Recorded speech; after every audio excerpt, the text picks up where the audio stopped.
আসসালামু আলাইকুম রহমতুল্লাহি ওয়া বারাকাতুহু। 4 নম্বর মূলনীতি মনে রাখতে হবে, সুন্নতের ইত্তেবা করতে হলে 6টি দিকে খেয়াল রাখতে হবে। কয়টি দিকে? 6টা দিকে। একটা দিক হলো আস-সাবাব, মানে কারণের দিকে খেয়াল রাখতে হবে। মানে এই ইবাদতটা নবী সাল্লাল্লাহু আলাইহি ওয়াসাল্লাম যেই কারণে করছেন, আমিও যদি সেই কারণে করি, এটার নাম সুন্নত। কিন্তু আমি সেই কারণে করছি, নবী সাল্লাল্লাহু আলাইহি ওয়াসাল্লাম সেই কারণে করেন নাই, তখন এটা আর সুন্নত হবে না, এটা হয়ে যাবে কি? বেদাত। যেমন মসজিদে ঢুকলাম, ঢোকার পরে 2 রাকাত সালাত আদায় করি না? এটা কেন করি? মসজিদে ঢোকার কারণে করছি। এখন নবী সাল্লাল্লাহু আলাইহি ওয়াসাল্লাম মসজিদে ঢোকার কারণে কি সালাত আদায় করতেন? তাহলে নবী সাল্লাল্লাহু আলাইহি ওয়াসাল্লামের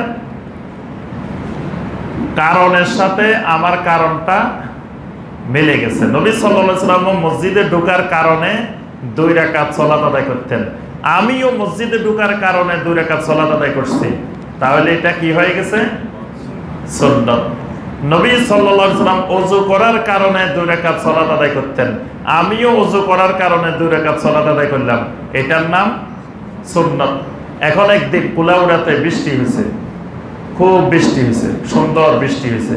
আমি কি করলাম? বৃষ্টির কারণে 2 রাকাত নামাজ পড়লাম। বৃষ্টি হয়েছে, বৃষ্টির কারণে 2 রাকাত নামাজ পড়ছি। এখন আমার এই 2 রাকাত নামাজ সুন্নত হবে না বেদাত হবে? বেদাত হবে। দেখেন, নামাজ পড়িও গুনাহ হবে। এই 2 রাকাত নামাজ পড়ার দ্বারা আমার গুনাহ হবে। কেন? নবী সাল্লাল্লাহু আলাইহি ওয়াসাল্লাম এই কারণে, বৃষ্টি হওয়ার কারণে কোনোদিন 2 রাকাত সালাত পড়েন নাই। আমি বৃষ্টি হওয়ার কারণে 2 রাকাত পড়ছি, মানে এই ইবাদতটা আমি নিজে বানাইছি। এই জন্য এই 2 রাকাত নামাজ পড়ে গুনাহগার হবে। কিন্তু যেই কারণগুলো নবী সাল্লাল্লাহু আলাইহি ওয়াসাল্লাম পড়েছেন, যে কারণে, ওই কারণে যদি আমি করি, তখন এটা হবে কি? সুন্নাত। 2 নম্বরে মনে রাখতে হবে আল জিনস। নবী সাল্লাল্লাহু আলাইহি ওয়াসাল্লাম যেই প্রকারের, যেই ধরনের জিনিস দিয়ে যে ইবাদত করতে বলছেন, সেটা থেকে যদি ভিন্ন প্রকৃতির, ভিন্ন প্রকরণের হয়, তখন আর সুন্নত থাকবে না। যেমন কোরবানির পশুগুলো, উট, গরু, তারপর ছাগল, ভেড়া, দুম্বা, এগুলো দিয়ে কোরবানি হবে। কিন্তু আমি যদি ঘোড়া দিয়ে কোরবানি করি, হবে? কেন? নবী সাল্লাল্লাহু আলাইহি ওয়াসাল্লাম যেই প্রকারগুলো দেখাই দিয়েছেন, সে প্রকরণের সাথে মিলে নেই। যেমন ধরেন, মহিষ দিয়ে কোরবানি করলে কোরবানি হবে? হবে না? হবে। কেন হবে? মহিষের কথা তো কোরআনে নাই। হবে কেন? মহিষটা নবী সাল্লাল্লাহু আলাইহি ওয়াসাল্লাম বাকার বলছেন, আল্লাহ পাক বাকার বলছেন। বাকারেরই একটা প্রকার হলো মহিষ, মানে গরু। গরু মানে গরু বিভিন্ন রকমের হয়। যারা বিশেষ করে আরব দেশে গেছেন, মিনার বাজারে দেখছেন যে কত রকমের গরু আসে। আমরা বাংলাদেশে তো এক রকমের গরু দেখি, কিন্তু ওখানে গেলে দেখবেন কত দেশের থেকে কত রকমের গরু আসে। মহিষও এক রকমের গরু, মহিষও গরুর একটা প্রকার, এটাও একটা বাকার। এজন্য এটা জায়েজ। কিন্তু ঘোড়া করা যাবে না। কেন? কারণ ঘোড়াটা গরুর মধ্যেও কোনো প্রকারের মধ্যে পড়ে না, উটের প্রকারের মধ্যেও পড়ে না, ছাগলের প্রকারের মধ্যেও পড়ে না।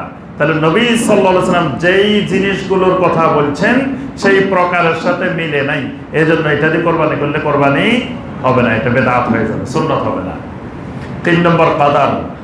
নবী সাল্লাল্লাহু আলাইহি ওয়াসাল্লাম যেই ইবাদত, যেই পরিমাণ করছেন, এই পরিমাণের চাইতে বেশিও করা যাবে না, কমও করা যাবে না, ওই পরিমাণের সাথে মিল থাকতে হবে।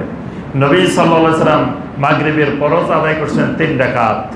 আমি যদি 4 রাকাত করি, আমার নামাজ বাতিল। কারণ নবী সাল্লাল্লাহু আলাইহি ওয়াসাল্লামের পরিমাণের সাথে আমার পরিমাণ মেলে নাই। 4 নম্বর কাইফিয়াত। নবী সাল্লাল্লাহু আলাইহি ওয়াসাল্লাম যেই ইবাদত, যেই পদ্ধতিতে করছেন, যেমন ধরুন ওযু করছেন, ওযু করার সময় নবী সাল্লাল্লাহু আলাইহি ওয়াসাল্লাম যেই অঙ্গটা আগে ধুইছেন, সেই অঙ্গটা আগে ধুইতে হবে। যেই অঙ্গটা পরে ধুইছেন, সেটা পরে ধুইতে হবে। আমি যদি পরেরটা আগে, নবী সাল্লাল্লাহু আলাইহি ওয়াসাল্লাম সবাই শেষে ধুইছেন পা, আমি কি করলাম? মোজা খুলি, প্রথমে ভালো করে পা ধুয়ে নিছি, পা ধুয়ে শীত লাগতেছে, মোজা পরে ফেলছি। এরপর আমি হাত ধুলাম, মুখ ধুলাম, মাথা মাসে করলাম। মানে নবী সাল্লাল্লাহু আলাইহি ওয়াসাল্লামের ওযু শেষ হয়েছে পায়ের দিকে, আমার ওযু শেষ করছে মাথার দিকে। মাথায় আসে শেষ করছে, আমার ওযু হবে? কিন্তু সব করছি। নবী সাল্লাল্লাহু আলাইহি ওয়াসাল্লাম যা যা করছেন ওযুর ভিতরে আমি সব করছি, কিন্তু পরেরটা আগে, আগেরটা পরে। এই যে উলট পালট হওয়ার কারণে আমার ইবাদতটা হবে না, এটা সুন্নতের বাইরে চলে গেছে।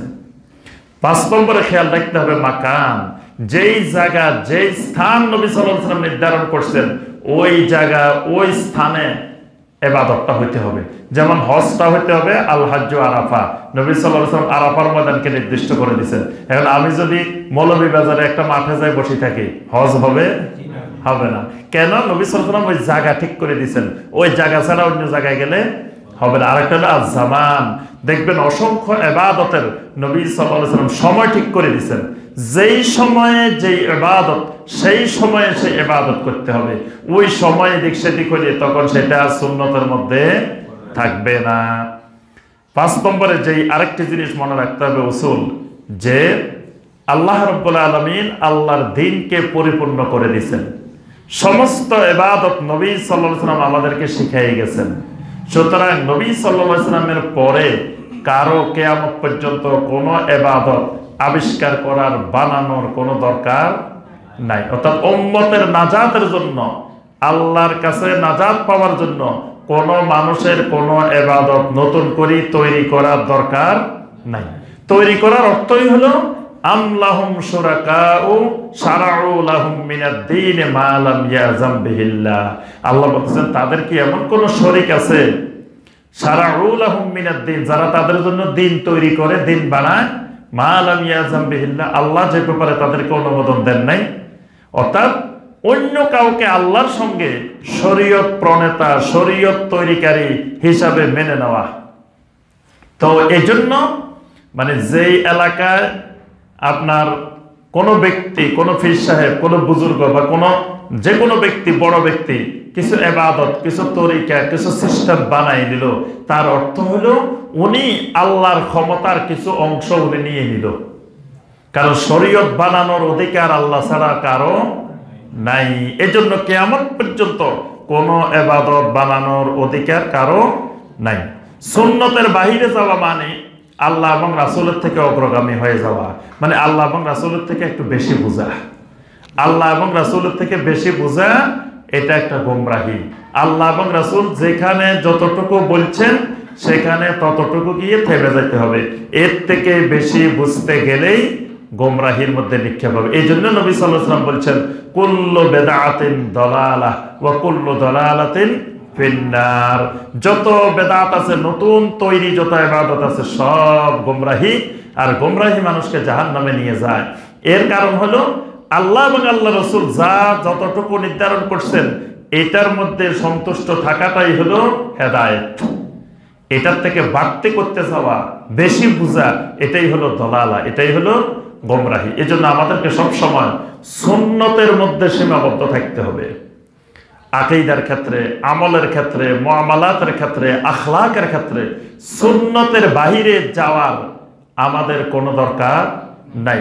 অর্থাৎ সুন্নতের বাহিরে গিয়ে দুনিয়া আখেরাতে কোনো কল্যাণ লাভ করা যাবে না, শুধু গোমরাহি লাভ করা যাবে।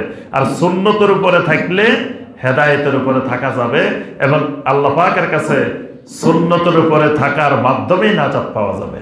আল্লাহ রাব্বুল আলামিন আমাদের সবাইকে সুন্নতের পরিপূর্ণ ইত্তেবা করার তৌফিক দান করুন। আল্লাহ রাব্বুল আলামিন আমাদেরকে সুন্নতের ইত্তেবা করার এবং বেদাত থেকে সতর্ক থাকার, দূরে থাকার আল্লাহ পাক আমাদেরকে তৌফিক দান করুন। আমাদের আকীদা আমলকে বেদাত মুক্ত সুন্নতি আকীদা এবং আমল লাভ করার আল্লাহ পাক আমাদেরকে তৌফিক দান করুন। আল্লাহ রাব্বুল আলামিন আজকের এই মাজলিসকে কবুল ও মঞ্জুর করে নিন। আল্লাহ রাব্বুল আলামিন এই কুলাউড়ার মসজিদ আত-তাওহীদ এন্ড ইসলামিক সেন্টারকে আল্লাহ পাক কবুল ও মঞ্জুর করে নিন।